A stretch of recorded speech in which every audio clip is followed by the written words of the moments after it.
About 25 years ago, I left India and traveled to the West to teach Ayurveda and practice Ayurvedic medicine.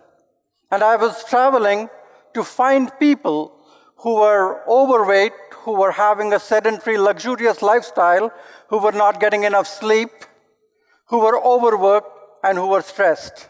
And imagine the irony of myself coming back to my own country and finding young India doing more or less of the same. Is your busy schedule killing you? Ask yourself a simple question. And one of the most important things that I'm here to remind all of you, as we all become busy and successful and take our country to another phase of affluence and abundance, we should not forget something which is most important to us, that is our personal health and well-being. And trust me, I see so many people in my everyday practice who spend their health to get some wealth, and afterwards they would like to share their wealth with you to regain their health, which is not always possible. Busyness is another way of calling yourself happy. It is replacing happiness and trying to be busy. If you are less busy, you feel lonely, you feel depressed, you feel unproductive. And if you're over busy, you're too busy, then you feel overworked, tired, exhausted, and unhappy. So we need to find the right work-life balance. And while you go around making your living, you should not forget to make your life. And Ayurveda is one of the most ancient and comprehensive system of healthcare that is known to humanity. We should be very proud of our own heritage.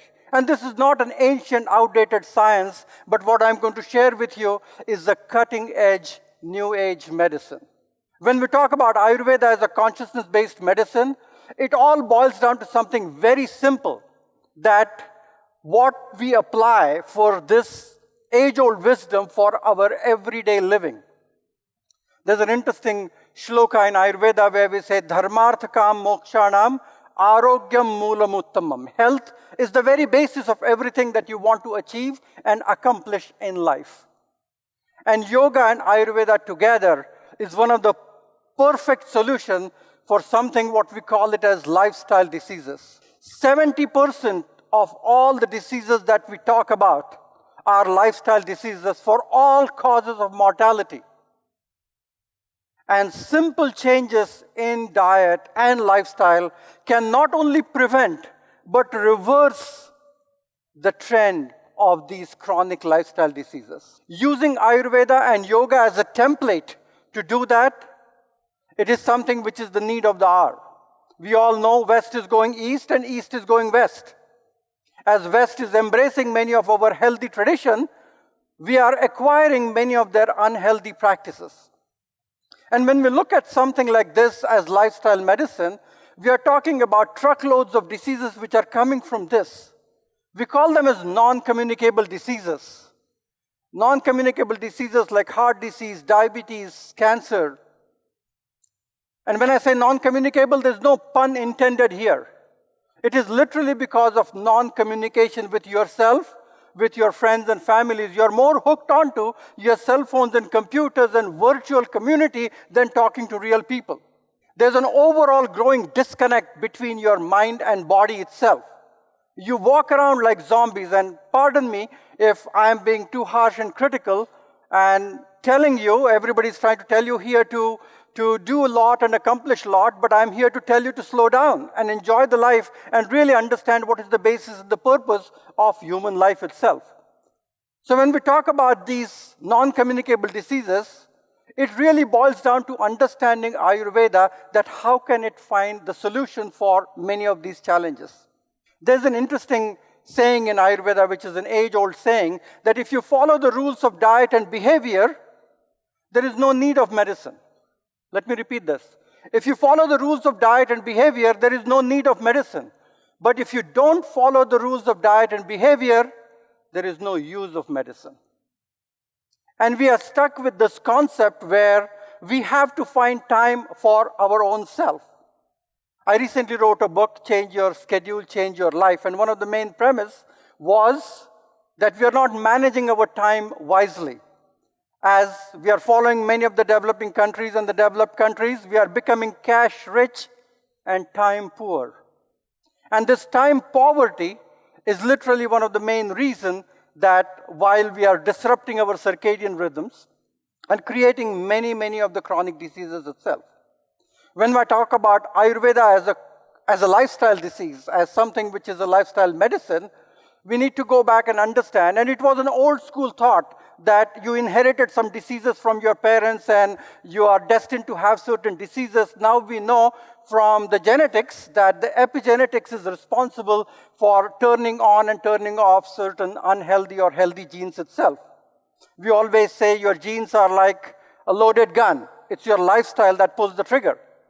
And when we talk about Ayurveda as paying attention to everything, diet, food, routine, lifestyle, exercise, meditation, cultivating healthy biological relationship, this is exactly what is important. Cultivating an awareness is the key to transform and reinvent your body at every point in time. Work is important, but work is not everything.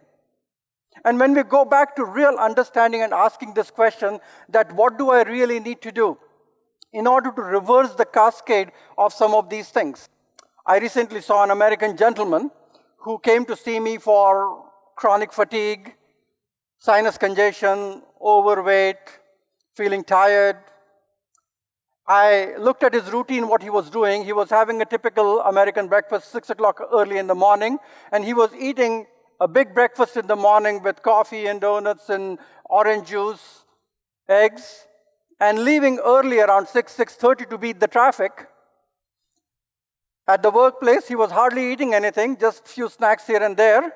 And then he used to wait in his office to beat the traffic in the evening, and around 8 o'clock, he used to back home and then have a nice dinner prepared by his wife, including meat and wine and desserts and everything.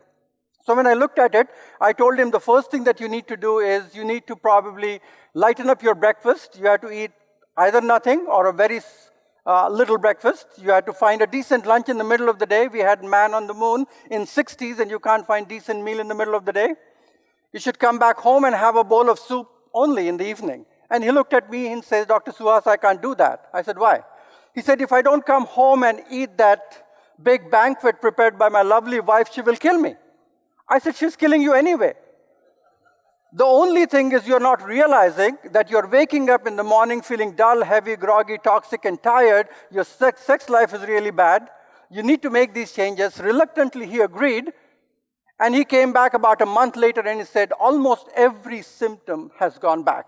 And trust me, Dr. Suhas, I went to so many people telling them about some of my conditions and things, and not a single person even bothered to ask me that what I was eating and when I was eating.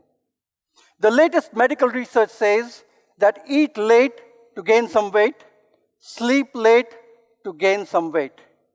And 67% of the country does both. How many of you can actually relate to this? It is our stagnant lifestyle that is killing us. There's no doubt about it. I see so many people who wake up in the morning after 7, 8, 9 hours of sleep, drive through crazy traffic for about an hour, sit in their cubicles and offices for 7, 8, 9 hours doing nothing with their bodies, come back home in the crazy evening traffic, slump in front of their sofa for some passive entertainment for an hour or two, and again go back to sleep 7, 8, 9 hours and start all over again. So when we talk about our lifestyle is one of the main reasons, and we are responsible for our own health and well-being. You must participate in your own health and well-being. It cannot be outsourced to anyone. It is your full-time job. And when we say it's our full-time job, we really need to understand that what we do and how we do. An interesting situation, I saw an Indian software engineer a few months ago. He came to my office with hyperacidity, heartburn, ulcerative changes. And I was surprised, and he says the only reason he came to see me because his father in Chennai told him to go and find an Ayurvedic doctor. And when I started talking to him, he had a very interesting routine. He used to wake up around 6 o'clock in the morning, walk his daughter to school, then go off to work, and work up to 12, 12:30. And during his lunch hour, he used to go in the basement. They had a fancy gym and did a fancy workout for about an hour, grab a protein shake, and then come back and work.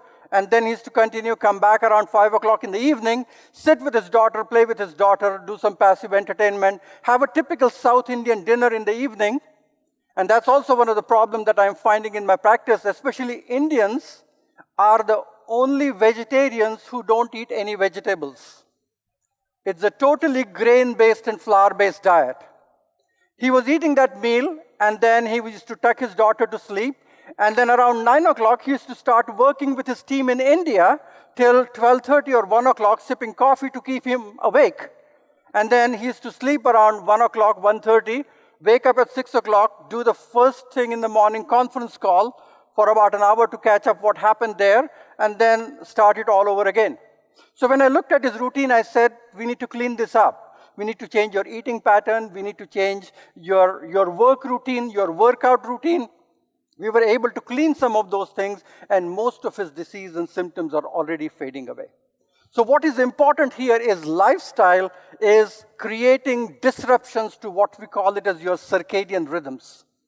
This year's Nobel Prize was awarded to 3 American physiologists who actually discovered the activity of clock genes. And these circadian rhythms are very, very important. How you sleep, when you sleep.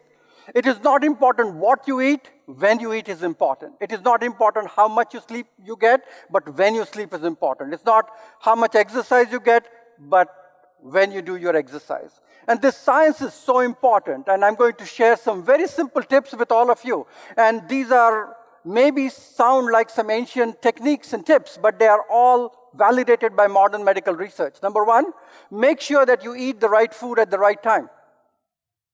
You want to make sure when the sun is waking up in the morning, you have to have a lighter breakfast. When sun is prominent in the middle of the day, eat breakfast as lunch as the main meal. And when the sunlight is fading, try to eat less. Try to be done eating by 7 o'clock. Give your body a 13-hour fasting every night. It resets everything. Start your day with physical movement and exercise. Make sure that you work out every morning. It is a reset state for all your metabolic function. If you disrupt the physiological clock, this is exactly what is going to happen. Every function, insulin resistance, leptin resistance, you name it and you can have it. If you follow and reset the mechanism, this is exactly the kind of functioning you will have in your body. You have to go to bed at a proper time. You have to make sure you're doing the right things. Understanding it's time to eat and making sure that you are eating the right food at the right time. Eating light and becoming right. A 13-hour fasting every night is very, very important. It resets the ama, get rid of many of the toxins and impurities in your system, and it resets and makes you feel light and bright the next day. Morning workout, there's enough research saying reversing heart disease, preventing diabetes, it's a metabolic reset button. So start your day with vigorous physical exercise. Sleep is the miracle drug. When people don't sleep properly, I tell them there's a nap for it, isn't it? And so making sure that you're getting enough sleep. It is one of the most potent anti-inflammatory activity that you will ever do. Social jet lag. Social jet lag is something which is very important, making sure that people are sleeping in on the weekend and then having erratic eating patterns over the weekend. It's almost like having a jet lag of time zone change of 3 hours every weekend. It disrupts every function from bowel movement to sleep to energy and everything. So jet lag, social jet lag, crazy traveling, making sure that you are finding time to lead your life in a holistic way and be mindful. Be mindful with everything that you're doing. Because mindfulness is the key of reinventing and rekindling your physiological functions. We always say health and happiness go hand in hand together. In Ayurveda, we call this as enlightened living. And making sure that we are doing something which is making us healthy. And health is a byproduct of enlightenment. Thank you. Namaste.